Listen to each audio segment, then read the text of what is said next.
पवित्र बाइबल का वचन पढ़े और सुने जाने पर प्रभु यीशु मसीह आपको और आपके परिवार को आशीष दे। पवित्र बाइबल यहेजकेल की पुस्तक का 24 अध्याय वचन 1 से 27 यह कहता है। वचन 1 9वें वर्ष के 10वें महीने के 10वें दिन को यहोवा का यह वचन मेरे पास पहुंचा। वचन 2 हे मनुष्य के संतान, आज का दिन लिख रख, क्योंकि आज ही के दिन बाबुल के राजा ने यरूशलेम आ घेरा है। वचन 3 और इस बलवई घराने से यह दृष्टांत कह, प्रभु यहोवा कहता है, हंडे को आग पर धर दो, उसे धरकर उसमें पानी डाल दो। वचन 4 तब उसमें जांग, कंधा और सब अच्छे अच्छे टुकड़े बटोर कर रखो और उसे उत्तम उत्तम हड्डियों से भर दो। वचन 5 झुंड में से सबसे अच्छे पशु लेकर उन हड्डियों को हंडे के नीचे ढेर करो और उनको भली भांति पकाओ ताकि भीतर ही हड्डियां भी पक जाएं। वचन 6 इसलिए प्रभु यहोवा यों कहता है, हाय उस हत्यारी नगरी पर, हाय उस हंडे पर, जिसका मोर्चा उसमें बना है और छूटा नहीं, उसमें से टुकड़ा टुकड़ा करके निकाल लो, उस पर चिट्ठी न डाली जाए। वचन 7 क्योंकि उस नगरी में किया हुआ खून उसमें है, उसने उसे भूमि पर डालकर धूलि से नहीं ढापा, परंतु नंगी चट्टान पर रख दिया। वचन 8 इसलिए मैंने भी उसका खून नंगी चट्टान पर रखा है कि वह ढंप न सके और कि बदला लेने को जलजलाहट भड़के।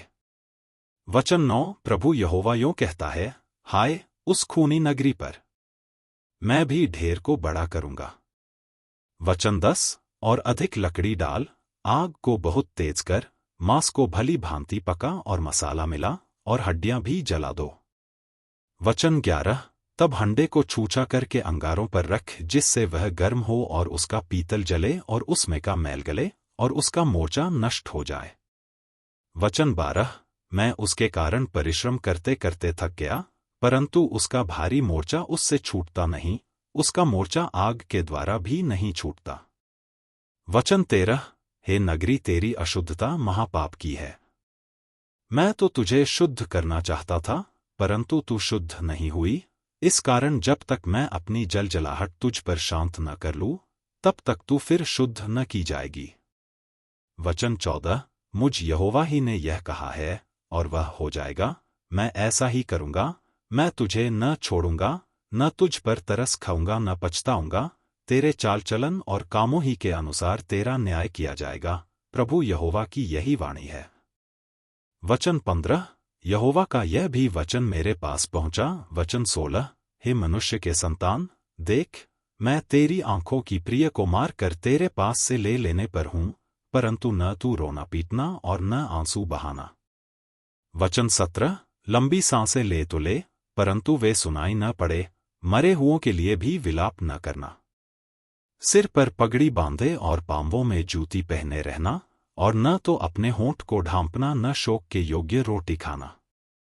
वचन 18 तब मैं सवेरे लोगों से बोला और सांझ को मेरी स्त्री मर गई, और बिहान को मैंने आज्ञा के अनुसार किया।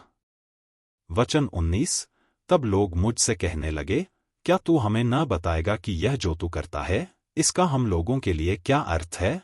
वचन 20 मैंने उनको उत्तर दिया, यहोवा का यह वचन मेरे पास पहुंचा। वचन 21 तू इस्राएल के घराने से कह, प्रभु यहोवा यों कहता है, देखो मैं अपने पवित्र स्थान को जिसके गढ़ होने पर तुम फूलते हो और जो तुम्हारी आंखों का चाहा हुआ है और जिसको तुम्हारा मन चाहता है, उसे मैं अपवित्र करने पर हूं। और अपने जिन बेटे बेटियों को तुम वहां छोड़ आए हो, वे तलवार से मारे जाएंगे। वचन 22 और जैसा मैंने किया है वैसा ही तुम लोग करोगे, तुम भी अपने होंठ न ढांपोगे, न शोक के योग्य रोटी खाओगे। वचन 23 तुम सिर पर पगड़ी बांधे और पांवों में जूती पहने रहोगे, न तुम रोओगे, न छाती पीटोगे, वरन अपने अधर्म के कामों में फंसे हुए गलते जाओगे और एक दूसरे की ओर कराहते रहोगे। वचन 24 इस रीति यहोजकेल तुम्हारे लिए चिन्ह ठहरेगा, जैसा उसने किया ठीक वैसा ही तुम भी करोगे। और जब यह हो जाए, तब तुम जान लोगे कि मैं परमेश्वर यहोवा हूं।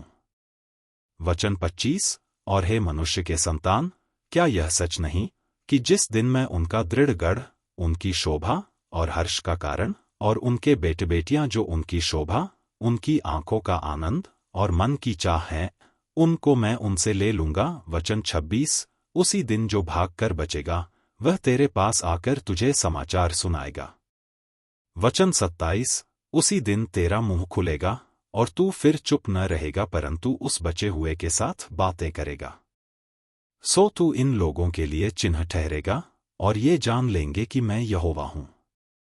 यदि आप विश्वास करते हैं तो यह वचन सभी विश्वासियों को भेजें और इस चैनल को प्रभु यीशु मसीह के नाम से सब्सक्राइब करें और आशीष प्राप्त करें। धन्यवाद।